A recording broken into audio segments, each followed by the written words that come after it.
Sean ustedes cordialmente bienvenidos, estimado público. Esta es una cita con el conocimiento y la cultura. De manera muy respetuosa, les pedimos, por favor, que como se vayan acomodando, no nos dejen lugares en la parte de enfrente, ¿ok? Así también que, bueno, pues las sesiones serán grabadas o en este caso transmitidas en vivo. Para continuar en esta línea del respeto, les pedimos de la manera más atenta apagar sus teléfonos celulares o ponerlos en modo vibrador para que no interrumpan esta actividad. Agradecemos mucho su presencia. La Universidad Autónoma del Estado de Hidalgo les da la más cordial bienvenida a esta sala Margarita Michelena del Poliforum Carlos Martínez Balmori, sede de la 37ª Feria Universitaria del Libro. Este año, 2024, la Feria Universitaria tiene pues, como país invitado y como país de honor a Países Bajos. Se desarrolla bajo la temática tolerancia e inclusión. Si gustan las personas que están afuera, pueden accesar, adelante, si gustan hacerlo. Damos la más cordial bienvenida a los invitados que tenemos esta tarde, que por lo que veo, bueno, pues es Prepa 1. Fuerte el aplauso para Prepa 1, por favor. A los académicos y administrativos que, bueno, pues obviamente en esta tarde nos acompañan. Esta tarde tenemos, bueno, pues como ponente al autor de la obra Rumbo al Horizonte Azul, de quien me voy a permitir leer una pequeña semblanza y posteriormente, bueno, pues a su presentador, Sergio Corella. Autor Álvaro de Mirachalar y Sáenz de Tejada, académico de la Real Academia del Mar, explorador, empresario, conferencista y activista medioambiental, en Pamplona, Navarra y Reino de España. Fue piloto de aviación y prestó su servicio al Ejército del Aire, pero un accidente de tráfico lo obligó a abandonar su vocación de piloto de combate. Estudió en Business Administration en Florida, empresario del sector inmobiliario y de las telecomunicaciones. Creó en 1984 Telesat, compañía pionera en la venta de antenas parabólicas en España. Para 1986, creó otra compañía pionera en la comercialización de telefonía móvil. Su afición es la navegación en solitario y la exploración científica de los mares y océanos del mundo. En 40 años ha llevado a cabo 39 expediciones marítimas, todas a bordo de embarcaciones de pequeña eslora, destacando lo siguiente. 2019 inició su actual expedición marítima, primera vuelta al mundo, récord en el mundo. 2013, vuelta al Mar Caribe en solitario sin barco de apoyo, celebrado en el 5º centenario del descubrimiento europeo de Florida y el Pacífico y homenaje en Cartagena de Indias de Blas de Lezo en los 325 años de su natalicio, récord del mundo. Tiene libros publicados, entre ellos Rumbo al Horizonte Azul, que es justamente lo que vamos a platicar el día de hoy, y es un relato de la única travesía del Océano Atlántico a bordo de una embarcación de 3 metros de eslora. Fuerte el aplauso, por favor, a nuestro autor Álvaro de Mirachalar,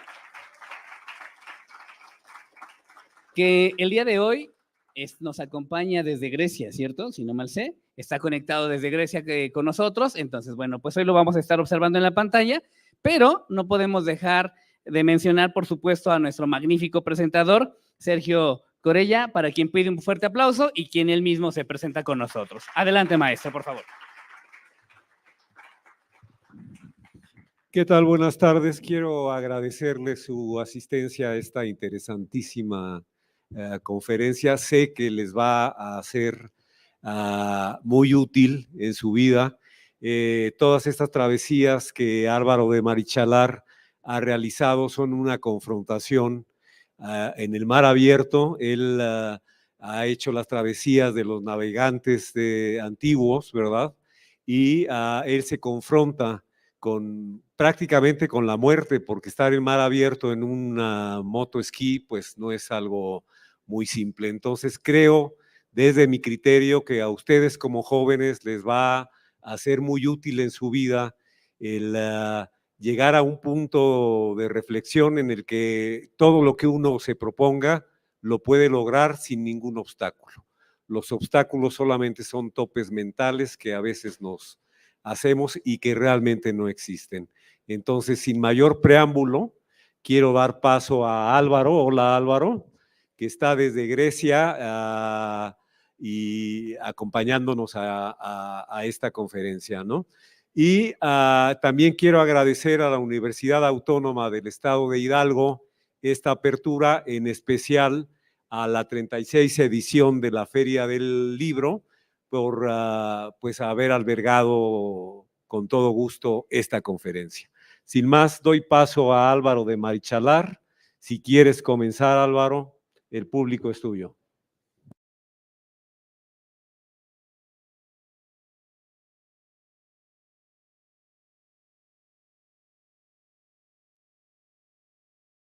De sonido. ¿Puedes activar tu micrófono? Un momentito, ahora ya. ¿Me oís ahora? Ya. Ya. ¿Se oye bien?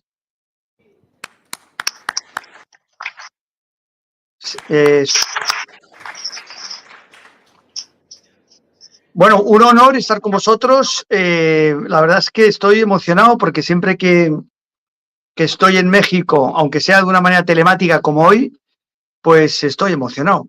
Aquí he puesto nuestras banderas juntas detrás y estoy en Grecia, son ahora la 1:15 de la madrugada, tenemos 9 horas de diferencia, pero eso no importa porque lo importante es estar siempre con nuestra familia, ¿no? Nuestra familia hispana, que es algo importantísimo. Es un patrimonio que tenemos, que estamos poniendo en valor como podemos, desde hace ya muchos años, en mi caso. Hablo en plural porque siempre me refiero a mi embarcación y yo, ¿no? Porque al final todo marinero tiene que tener mucho respeto a su embarcación, porque al final su embarcación es su vida y es su supervivencia. Y por eso, cuando yo navego por esos mares, esos océanos de Dios, pues siempre tengo un rumbo, ¿no? El rumbo importante es la comunicación de lo que queremos de alguna manera transmitir con estas travesías que llevo haciendo ya efectivamente 42 años. Empecé en el año 1982 y desde ese año pues no lo he dejado nunca. No lo he dejado porque para mí la mar es un espacio de libertad. Y es un espacio de libertad porque es un sitio donde lo que triunfa es la verdad. Quiere decir, todo lo que te rodea es verdad, real, sucede. Y lo más importante de lo que uno se da cuenta en la mar es que estás vivo de milagro, que estás flotando de milagro, que tu corazón late porque Dios así lo ha decidido, pero que puede dejar de latir en cualquier momento. Quiere decir que eres consciente de la precariedad del ser de una manera absoluta. Cuando estamos en tierra, tenemos la protección de tener pues los pies en la tierra, que significa pues mucha seguridad, que te da pues claro, estar protegido de alguna manera en un medio menos hostil que en la mar. Si ya estás en un sitio cerrado con techo y paredes, pues encima estás protegido de los elementos, ¿no?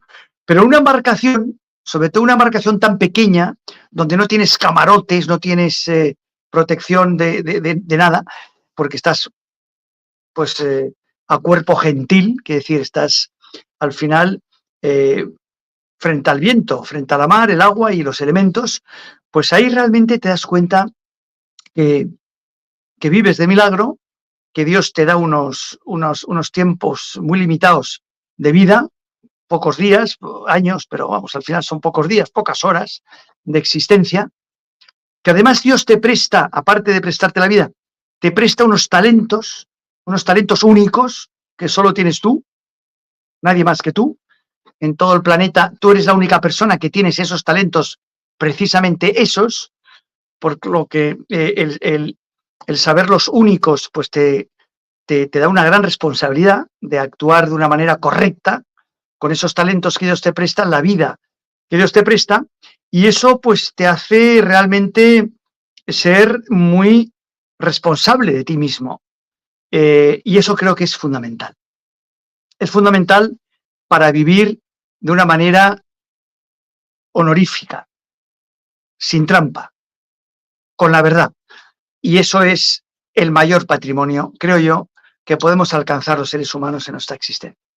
¿Por qué?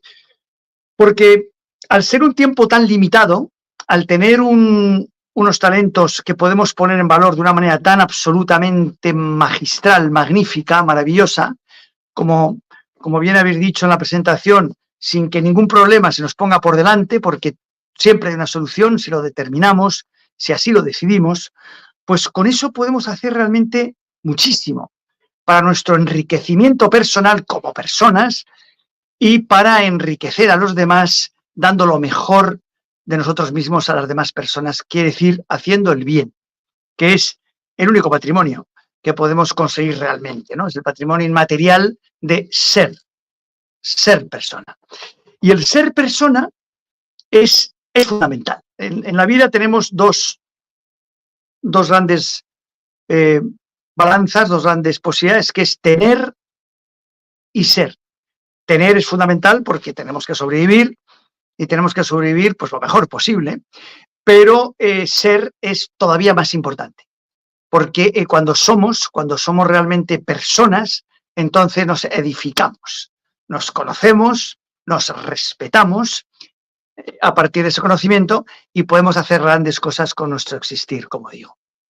Yo he elegido el camino de la mar porque, insisto, es un sitio de tal libertad, por ser tan verdadero, que realmente es emocionante. Además, es un lugar donde uno encuentra al Creador, a Dios, al Dios, además no interpretado por la religión, con todos los respetos a las religiones, pero es un Dios todavía más elevado, es el Dios de la creación que tú ves porque lo sientes en tu conciencia, en tus miedos, en tus anhelos, en tu fe, en tu esperanza, en el terror de las circunstancias adversas, en tu espíritu de descubrimiento, descubrir los horizontes. Lo ves también por supuesto, en el amanecer, en el atardecer, en las estrellas, los cometas, las criaturas, en todo, los colores, las sensaciones, todo es de Dios, todo lo ha creado Dios. Da igual que haya habido un Big Bang o lo que quiera, cada uno interpreta la creación como Dios le da a entender, pero que el origen y el final, el concepto del tiempo, el espacio, la gravedad, que eso lo ha creado Dios, no cabe duda. Y cuando eres lo suficientemente, a mi modo de ver, inteligente y a la vez humilde, te das cuenta que desafiar a Dios creyéndote algo es ridículo. Con lo que en ese espacio de libertad, como digo en la mar, te haces muy humilde, te haces muy realista y te haces muy cercano a Dios. Por eso yo llamo a la mar la catedral del mar.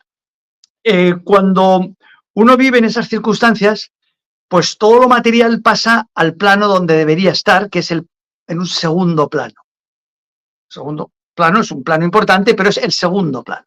El primer plano, pues ya pasa pues, a las cosas intrínsecamente importantes, ¿no? del existir. Por eso, cuando tú vives en ese espacio de verdad, de libertad, pues no admites que luego en tierra nadie te cuente ninguna milonga, no te cuente ninguna falacia. No admites el engaño y te da mucha tristeza cuando ves a la sociedad viviendo en el engaño, siendo presa de la dominación de la falacia, de la mentira, del mal, que al final es lo que es la mentira es el mal. Y te conviertes en un paladín, en un luchador de la verdad. ¿Para qué? ¿Para sacar algo? No. Para militar en la verdad. Y militar en la verdad es, creo yo, el mayor patrimonio que podemos alcanzar, insisto, porque es realmente lo que te hace libre y lo que te permite poner tu granito de arena para que las demás personas también consigan conquistar su libertad, que es, insisto, la única conquista que merece la pena. Y a partir de ahí, pues navego, como digo, desde hace tantos años, cuatro décadas, combinando mi labor empresarial, que es el aspecto de para intentar sobrevivir, pues hago empresa. Soy empresario desde hace muchos años, desde los 20 años, y he ido montando pequeñas empresas, pero no me he dejado cegar por la codicia y he intentado equilibrar, como digo antes, el tener y el ser de una manera lo más perfecta posible para alcanzar el momento en el que después de que ya puedo tener una cierta capacidad de sobrevivir materialmente, pues inmediatamente me voy a la meditación que supone la navegación. Y con esta navegación lo que hago es, como digo, primero conocerme mejor para respetarme mejor y luego conocer a los demás para respetarles lo máximo y la naturaleza. Por eso, pues me duele tanto cuando veo personas en los litorales que viven pues en lo que significa, por ejemplo, el crimen, ¿no? Cuando yo veo traficantes, ¿no? En las costas de todo el mundo, porque los traficantes, los delincuentes, los piratas están por todos lados. Pues me apena el que vivan en esa falacia, en esa mentira, en ese camino torcido que significa renunciar al valor de la libertad, de vivir con tus talentos, haciendo lo más posible con tus talentos, pero sin hacer trampa para intentar aspirar a más haciendo trampa, porque eso es tramposo, eso es falaz y eso no sirve para absolutamente nada. Me apena también cuando veo que el ser humano no solo no se respeta a sí mismo, sino que tampoco respeta a los demás. Entonces ahí ves las guerras, las calumnias, la mentira, todo lo que significa, bueno, lo que conocemos todo, lo que es el ser humano. Me da mucha pena cuando veo los efectos de la codicia humana, ¿no? Que en la mar se notan mucho, a través sobre todo de los vertidos tóxicos, ¿no? Los vertidos plásticos, los vertidos de hidrocarburos, todo lo que significa pues la agricultura no sostenible, las consecuencias de los abonos químicos que hacen conseguir unas cosechas más copiosas, más importantes, pero a la vez provocando pues el drama, por ejemplo, del sargazo, que está influyendo tanto a México, ¿no? Y a todos los países del Caribe, como en su economía turística, que representa en el PIB mexicano pues un gran porcentaje. Bueno, pues eso viene de la codicia de los que utilizan los abonos estos químicos, porque esos abonos por los ríos llegan a la mar y en la mar alimentan a este alga, el sargazo, que cuando está en el mar de los sargazos, que es donde tiene que estar, que es un ecosistema maravilloso, origen de un alto porcentaje de las especies marinas de todo el mundo, o sea que es un espacio maravilloso, de mucho equilibrio, porque cuando eso se revienta, cuando ese equilibrio se rompe, porque esos sargazos consiguen un alimento que no esperaban y se pueblan, se multiplican de una manera no sostenible por todo el mar Caribe, pues ocasionan los problemas, ¿no? que estamos viendo todo el tiempo. Bueno, pues cuando uno es testigo de eso, pues se entristece mucho y se da cuenta que tiene que decirlo para crear conciencia y solventar el problema. Porque como sabemos todos, los problemas se solucionan cuando somos conscientes de ellos, cuando vemos que nos afectan a nosotros mismos personalmente o a nuestros hermanos del resto de la humanidad, y entonces, pues, de alguna manera, si podemos ayudar a solventarlos, pues los solventamos, pero insisto, para eso primero tenemos que crear la conciencia, conocer la situación para solventarla. Como podemos suponer, si el ser humano supiera el drama que suponen la contaminación plástica en el planeta, pues probablemente habría una actitud distinta. Los supermercados, pues, harían campaña para que las bolsas no fueran de un solo uso, fueran de varios usos, o se utilizaran materiales reciclables, biodegradables, o las personas irían a la compra con lo que se ha hecho toda la vida, con una bolsa de tela, ¿verdad? Para no gastar tanto, para no humillar tanto a la naturaleza, ¿no? Que es al final lo que estamos haciendo con la naturaleza, que es frágil. Y eso es algo, insisto, que cuando uno está en la mar lo nota, lo ve y se convierte en lo que llamo yo un guardián del mar, ¿no? Que es un poco la organización que estamos armando con esta expedición que estoy haciendo ahora alrededor del mundo, para que los jóvenes y personas de todas las edades se conviertan en guardianes de la naturaleza, guardianes del mar, que no es más que ser guardianes de uno mismo, porque al final, pues la naturaleza es donde vivimos, es el planeta que Dios nos presta. Fijaros que nos hace 3 préstamos, nos presta la vida, nos presta los talentos y nos presta la casa, el planeta, el lugar donde vivir, y no estamos respetando muchas veces ninguno de los 3. Bueno, pues eso es un drama que creo importantísimo al menos conocer para que las personas tomen la decisión correcta. Yo estoy convencido que muchas personas, por ejemplo, que se emborrachan o que se drogan o que calumnian, mienten o hacen trampa en un examen porque lo copian o hacen trampa en un negocio o hacen cualquier actividad ilegal, no lo harían si fueran conscientes que haciéndolo se están traicionando a ellos mismos. Pero claro, si eso no se lo dice nadie, pues no son conscientes y siguen traicionándose a sí mismos sin siquiera saberlo. Bueno, pues yo creo que un marino, y no hace falta que sea un marino navegante, un marino de la vida, un caminante, cuando se da cuenta de estas cuestiones, yo creo que tiene que compartirlas y tiene que animar a los demás a que sean lo suficientemente inteligentes y valientes para no traicionarse a sí mismos. Todo eso lo aprendemos en la mar. Todo eso lo aprendemos en la mar de una manera emocionante, de una manera directa, de una manera natural, y por eso compartirlo pues es siempre un honor.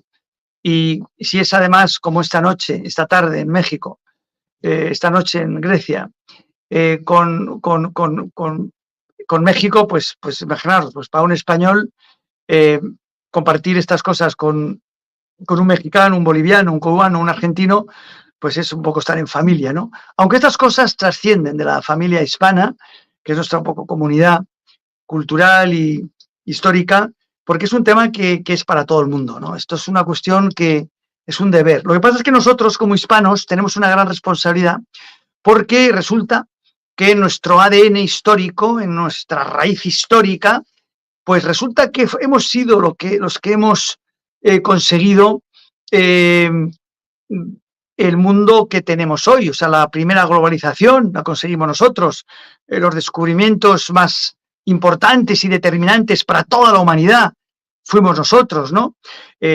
Hablo del descubrimiento europeo de América, que supuso el descubrimiento de América también al resto del mundo. Porque claro, cuando España llega a América, no descubre España América o Europa América, sino que América descubre el resto del mundo.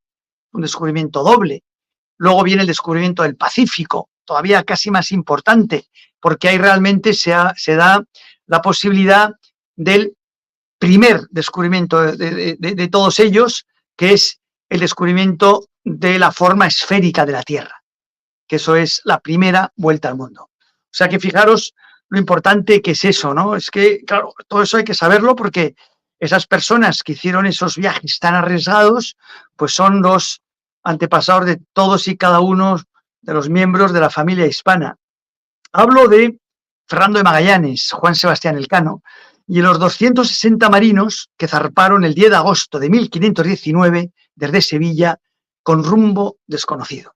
Teniendo alguna idea, sobre todo el comandante, Fernando de Magallanes, que nació portugués, pero luego se nacionalizó español, y esas personas, insisto, que siendo pues pilotos de las naos, tenían algo más de conocimiento, pero los demás, de los 260, probablemente 240 no tenían ni idea de a qué se enfrentaban, ¿no? Y los demás tampoco, porque ni siquiera el comandante Fernando Magallanes tenía ninguna seguridad de encontrar lo que hoy llamamos el Estrecho de Magallanes. No tenía ni idea, pero tuvo suerte y se la jugó, se arriesgó y lo encontró. Hablamos de 6 años después, nada más, del descubrimiento del Pacífico por Vasco Núñez de Balboa desde Panamá actual, desde el Istmo de Panamá, en 1513, ya en 1519, insisto, 6 años después, solo 6 años después de descubrir que había otro océano más después del continente americano, ya se aventuraron para intentar cruzar del Atlántico al Pacífico, imaginando que al sur de América, del sur de América, habría un paso igual que lo hay en el sur de África. Imaginando eso, se arriesgaron. y pusieron rumbo oeste, llegaron al sur del continente americano y consiguieron descubrir, después de muchísimas vicisitudes, el estrecho de Magallanes, el paso desde el Atlántico al Pacífico, que cruzaron entero ese océano Pacífico que no se imaginaban que iba a ser tan largo, mucho más largo y más difícil que el océano Atlántico, y por fin llegaron a las primeras islas ya del continente asiático. Bueno, pues esas personas, insisto, 260 marinos, zarpando el 10 de agosto de 1519, son unos héroes absolutos en los que nos tenemos que ver, porque ese arrojo, esa determinación, ese valor, ese riesgo asumido es emocionante y nos tiene que inspirar para salir de la zona de confort cobarde y hacernos a la mar de nuestros sueños, a buscar horizontes, a hacer el máximo con los talentos, insisto, que Dios nos presta en la vida que Dios nos deja. Esas personas navegaban en 5 barcos. Uno de ellos, cuando llegaron a la actual Argentina, se acobardaron y se regresaron a España, pero quedaron 4. Y aunque tenían muchísimos problemas, aunque morían por falta de vitamina C, esa enfermedad terrible de los antiguos navegantes llamada escorbuto, y tenían problemas de todo tipo, y la poca comida que embarcaron, pues se les venía, se estropeaba, agua, tenían todo tipo de problemas. Pero, insisto, lo lograron, lo consiguieron y llegaron a las primeras islas del continente asiático. Y ya en Filipinas, pues Magallanes, el comandante, perdió la vida a una reyerta, fue muy irresponsable, pero bueno, tuvo ahí un fallo enorme que le costó la vida y murió, quedándose la expedición sin comandante, sin jefe, sin patrón, sin guía, sin líder, lo cual es lo peor en cualquier aventura humana, porque donde no hay patrón, pues mal va la cosa. ¿Y qué pasó? Pues que el resto de la tripulación pensó regresar a España dándose la vuelta. Pero, como siempre en estas cosas, o muchas veces, hubo un héroe llamado Juan Sebastián del Cano que dijo, no vamos a volver a España para atrás, vamos a volver a España siguiendo adelante, porque estoy convencido que la Tierra es esférica y vamos a poder seguir y conseguir llegar a África y ya remontar y llegar a Europa. Y así lo hicieron, cruzaron el Océano Índico entero y avistaron ya el Cabo de las Agujas, el sur de África, y ahí ya quedó claro que la Tierra era esférica. Remontaron todo el continente africano y llegaron a Sevilla el 8 de septiembre de 1522 en una sola nave a flote llamada Victoria, 18 personas. Juan Sebastián Elcano al mando, más 17 supervivientes, 18 en total de 260 que habían zarpado. Bueno, pues ahí fue la gran revolución del conocimiento geográfico de la humanidad, porque ahí realmente empezó todo como conocemos hoy el mundo, y México, antiguamente Nueva España, fue fundamental porque desde Filipinas comenzó el galeón de Manila o galeón de Acapulco, también llamado, ya que de Manila recalaba en Acapulco, o también llamado Nao de la China, que durante 300 años, que se dice pronto, unió Asia con Europa y América, siendo México el nudo, el hub que dirían hoy en ese anglicismo, del mundo entero. Del mundo entero, porque efectivamente las mercaderías llegaban a Acapulco y de Acapulco iban por tierra a Veracruz para cargarse en la carrera de Indias, que era la gran expedición, la otra gran línea comercial que vía Cuba llegaba a Sevilla. Entonces, Manila, Acapulco, por tierra Acapulco, Veracruz, y Veracruz, Habana, Cuba, Cuba, Sevilla. Bueno, pues eso, 300 años. Además, con la moneda de referencia mundial, que era el real de A8, la moneda del Imperio Español, mucha de ella acuñada en México, también en Perú, que fue la moneda de referencia de todo el mundo, conocido durante 3 siglos. Igual que hoy el dólar, pues se puede decir que es, y de hecho lo es, pues una moneda un poco de referencia del mundo entero desde la Segunda Guerra Mundial, lleva 70 años siendo un poco la moneda de referencia, pues la moneda nuestra, la moneda de la familia hispana, el real de A8, pues fue la moneda de referencia mundial 300 años. Eso, de hecho, el símbolo, ya habéis visto, el símbolo del dólar se inspira en el símbolo de ese real de A8, que no es más que las columnas de Hércules, que es el fin del Mediterráneo, que si veis el escudo de España tiene esas columnas que simbolizan Gibraltar, el estrecho de Gibraltar, el fin del mundo conocido, el Finisterre, y luego viene la leyenda non plus ultra, que es la S, esa que veis, es non plus ultra, que es lo que se creían los fenicios, los griegos, los romanos, que no había más, no había ya nada más, ya cruzando el territorio europeo y africano conocido, ya no había más tierra, ¿no? No había nada más. Pero cuando Colón llega a América, ahí sí que se ve que hay mucho más, y entonces ya cambia de non plus ultra a plus ultra, hay algo más. Qué bonito, ese es el símbolo del dólar, y eso es algo que nos tiene que inspirar, insisto mucho, porque es nuestra historia preciosa, muy importante, que nos hace muy fuertes en una identidad a la que no tenemos que renunciar jamás, porque es lo que somos, y eso es algo que nos llena de fuerza personal y nacional en cada nación de la familia hispana. Un boliviano, mexicano, español, portugués o argentino que no conoce todo esto, pues no se conoce a sí mismo y no puede hacer de su patria la fuerza que la patria tiene que tener, ¿no?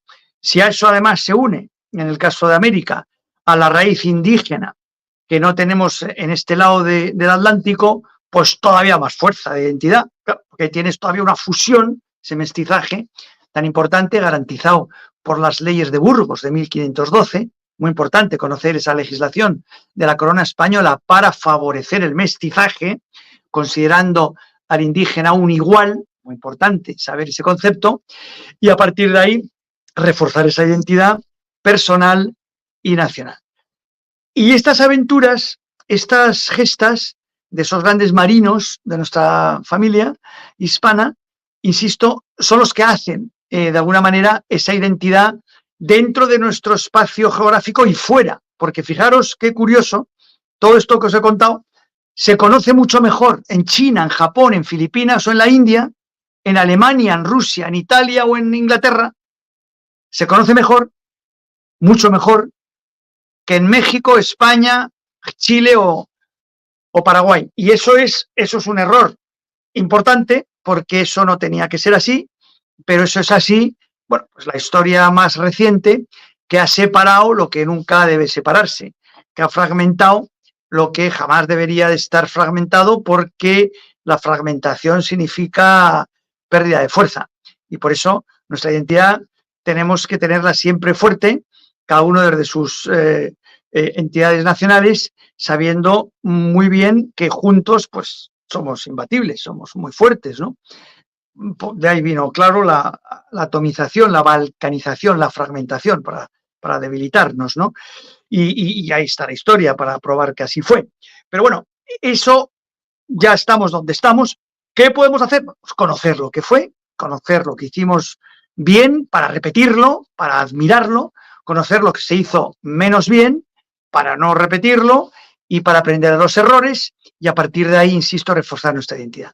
Todo eso en el mar se ve, se siente y lo proclamas porque como es tan claro que lo ves, lo sientes y es así, que no te da ningún tipo de pereza y mucho menos temor decir la verdad como es, ya que la verdad te hace libre y ayuda a las demás personas a conseguir su libertad también.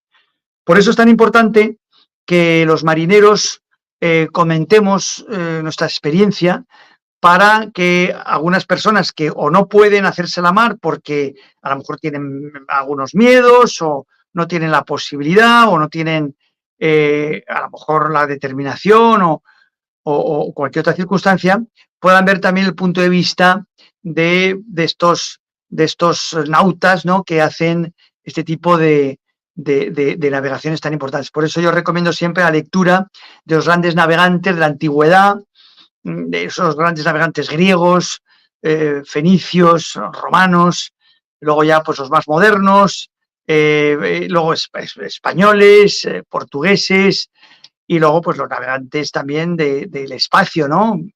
Pues leer los diarios de a bordo de los astronautas, por ejemplo, ¿no? Que es la nueva navegación, eso es lo mismo. Cuando un astronauta, por ejemplo, ve Tierra, ¿no? Tan precaria, ¿no? Tan frágil, tan perdida, ¿no? En el universo, pues claro, no puede entender las guerras, no puede entender, este territorio es mío, esto es tuyo, me pego contigo porque me has quitado 1 metro cuadrado. No lo entienden. No lo entienden y nos tienen que ayudar a no entenderlo también nosotros, ¿no? Todo lo que estamos viendo ahora en Gaza, por ejemplo, lo que estamos viendo en Ucrania, lo que estamos viendo en África y en tantos otros conflictos, ¿no?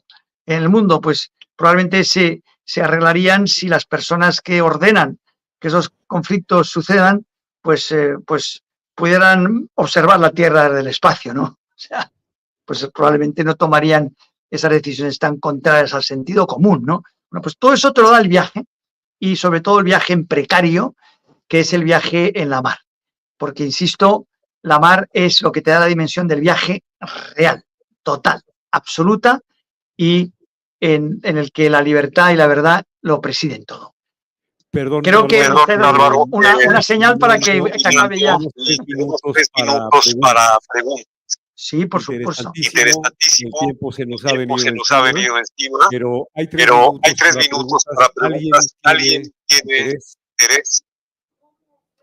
Un segundo. Están llevando un micrófono.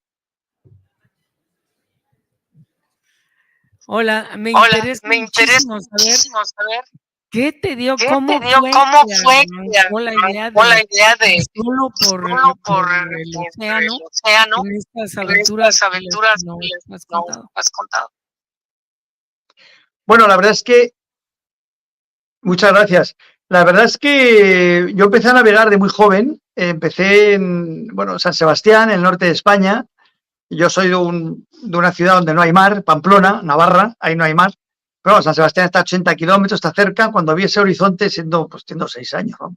Dije, bueno, ¿qué habrá detrás de ese horizonte tan bonito, pero también tan misterioso, ¿qué habrá ahí? Entonces, esa un poco vocación de conocer me animó mucho a conocer el horizonte. Pero insisto, mi padre enseguida me dijo, bueno, está muy bien que conozcas el horizonte, pero primero tienes que conocer tu horizonte interior. Si no te conoces a ti mismo, ¿qué vas a conocer fuera de ti mismo? Primero conócete, respétate, sé consciente de qué eres, de quién eres, para desde ahí conocer primero a otras personas. Si tú no te conoces a ti mismo, es imposible que conozcas a otras personas, es imposible. Y luego ya conocer la naturaleza, los otros horizontes, las fronteras, ¿no? Y me dio por esta embarcación porque es una embarcación, primero es la embarcación que me permitía mi presupuesto, eso para empezar. Y luego es una embarcación que, aunque hubiera tenido un presupuesto mayor, es una embarcación que, aunque no es cómoda, claro, y es arriesgadísimo y es, en fin, pues complicado, es frío, es mucha precariedad, en fin, es tremendo. Yo navego siempre en pie, 12 horas al día, siempre en pie, solo en pie, porque si me siento, pues me rompo la columna vertebral con los golpes constantes de la pequeña embarcación contra la mar. Y entonces, pues estás en el sol, estás en el viento, te quemas, te haces heridas por todos sitios. Es una embarcación incómoda, digamos, pero a la vez es una embarcación que, aunque es incómoda, te permite ver la naturaleza, sentir el agua, sentir la mar de una manera única, irrepetible. Entonces, llevas un barco más grande, pues no te mojas, no oyes el choque de la proa contra la mar, ¿no? Estás, pues es otra cosa, estás viajando, pero no estás explorando, no estás con todo tu cuerpo, todo tu ser y tu alma dentro del agua. Y encima, pues es una embarcación que es medio submarina, porque claro, al final estás medio agua, medio estás la ola, pues se te cae te cubre constantemente, o sea que estás constantemente mojado. Absolutamente. Entonces es una embarcación, insisto, que es como ir en una bicicleta, como pedalear, como ir andando sobre la mar, ¿no? y aunque sientes todo lo duro, lo malo, lo negativo, el frío, etcétera, que hemos comentado antes, también sientes lo bueno, lo positivo, pues de repente tienes que esquivar una tortuga porque está la tortuga ahí mismo, o tienes que esquivar una ballena que está en superficie durmiendo, o tienes que, no sé cómo explicarte, duermes, yo duermo muchas veces a la deriva en mi propia embarcación, bueno, pues ver ese espectáculo de las estrellas, ¿no? Las estrellas fugaces, que casi las oyes, bueno, eso es algo irrepetible, ¿no? Es una cosa impresionante, ¿no? ¿Que tienes miedo? Sí, pero lo vences, y todo lo que vives es más fuerte y te ayuda muchísimo a, pues, sobreponerte y aguantar las situaciones que te hacen a veces, pues, intentar incluso pensar derrotarte, ¿no? Pero no te derrotas porque lo que sientes es tan fuerte que estás encantado al final. Pues llegamos al final de esta conferencia. Quiero agradecerte el que hayas estado aquí en esta edición de la Feria del Libro, compartiendo con todos estos jóvenes, que eres un público muy joven ahora, y escuchándote, todas tus pues todas tus experiencias, seguramente a ellos les va a servir. Y yo les digo a ellos que lo busquen por internet, entren a la información que Álvaro tiene, porque si ahora no les ha causado tanto impacto, ustedes van a entrar y seguramente se van a enganchar. Pues te lo agradezco mucho. Si quieren cualquier otra pregunta, yo tengo tiempo, yo encantado. Pueden poner también el vídeo, si quieren el vídeo que teníamos programado, lo pueden poner para que vean, porque la verdad es que no hemos hablado mucho de la expedición en sí. Quizá les interese también un poco, y disculpen que no les he hablado tanto también de la técnica, etcétera, porque, claro, para mí lo más importante es el por qué, ¿no? El por qué hago yo esto, qué es lo que siento, y es verdad que a veces adolece un poco de hablar un poco de aspectos técnicos, de cómo cuando me encuentro a pescadores, me encuentro a submarinos, a barcos militares, a barcos de comercio, por ejemplo, todo lo que me he encontrado en México, ¿no? Entré por Tamaulipas desde Texas, y todo lo que viví, ¿no? En las recaladas, pues en tantos sitios increíbles, lo que fue en Veracruz, con la alcaldesa, en Campeche, bueno, en toda la costa, en Yucatán, en la conferencia que di a los reclusos de la prisión de Cozumel, lo que fue Bacalar, vamos, indescriptible, en fin, lo que es México. Ahora se nos ha venido un poco encima, pero yo espero que físicamente puedas venir en un futuro a complementar esta conferencia, seguramente todo el mundo estará muy interesado. Estaré encantado. Me ocuparé de poder programarlo, y que tú tengas el tiempo de poder viajar a México y que esto pueda ser. Pues será encantado. Yo ahora, si Dios quiere, voy a zarpar de Panamá, que es donde está mi embarcación parada hace ya varios meses, porque tengo toda la gestión del trámite para transitar por el canal del Atlántico al Pacífico, pero ahora en cuanto pueda zarpar tengo que navegar hasta Alaska desde Panamá, o sea que voy a navegar, si Dios quiere, por toda la costa de Centroamérica y toda la costa del Pacífico mexicano, como hice en el Atlántico, entera, incluido todo el mar de Cortés, hasta California, luego ya Oregón, Washington, etcétera, hasta Alaska, pero todo México, si Dios quiere, voy a recorrer. O sea que cuando llegue a lo mejor a Acapulco, pues tomo un avión y me voy a Hidalgo encantado, o donde queráis, y damos una charla. Comentar con las autoridades de la universidad. Seguramente estarán igual que el público. Muchas gracias, Álvaro. Un abrazo a Grecia. Te agradecemos mucho la presentación. Gracias a vosotros. Muchas gracias. Encantado. Gracias.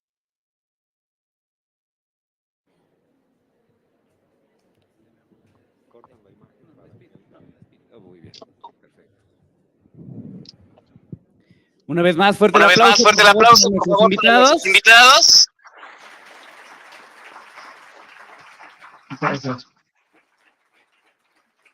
Bien, pues, sin más, hemos concluido con esta charla que, bueno, pues tuvimos desde Grecia. La Feria Universitaria del Libro les agradece en esta actividad. Por supuesto, los invita a participar en el maratón de lectura en el Quinto Ferial. No olviden también los eventos artísticos y demás actividades preparada para cada uno de ustedes. De manera más atenta y más cordial, les pedimos, por favor, puedan ir retirándose y abandonando la sala, para que podamos dar inicio con el actividad. Tengan todos ustedes una excelente tarde.